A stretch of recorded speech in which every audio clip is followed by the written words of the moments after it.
దీని గురించి సంకల్పించి తర్వాత కరుణాకర్ గారిని విష్ణు గారిని వీళ్ళని అడిగితే సరే ఓకే చేద్దామని వాళ్ళిద్దరు నాకు ఎంతో సహాయపడి వాళ్ళు చేసేంత దిగ్గుచేసేందుకు వాళ్ళకు నేను చాలా కృతజ్ఞత తెలుపుకుంటున్నాను. ఇంకోటి ఏంటంటే నేను చెప్పే విషయము ముఖ్యమైన మనం మానవ జన్మ వచ్చిందంటే తిని సంపాదించుకొని చనిపోయేదాన్ని కాదు. మానవ జన్మ వచ్చింది మానవుడే తప్పించినందుకు. పశువులు పక్షులు కూడా పిల్లలు అంటున్నాయి సంపాదించుకుని తిరుగుతూ వస్తున్నాం. మనం కూడా సంపాదించుకుంటూ తిరుగుతూ వస్తున్నాం. మనకు పశువులకు తేడా లేదు. కాబట్టి మానవుడే పుట్టింది మానవుడే తరించినందుకు ఇటువంటి సత్సంగ కార్యక్రమాలు చేయాలి. మనం పుణ్యం అనుకోవాలి.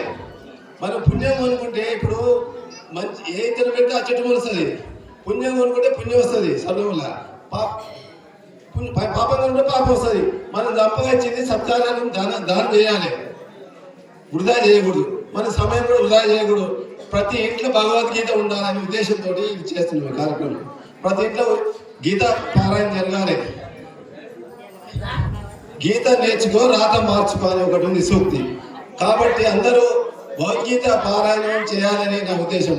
ప్రతిరోజు 24 గంటల నుంచి దేవుడు కనీసం 1 గంట, కనీసం అర్ధ గంట, ఉదయం పావు గంట, సాయంత్రం పావు గంట ఏదో భగవంతుని ధ్యానం చేస్తూ ఏదో భగవద్గీతలో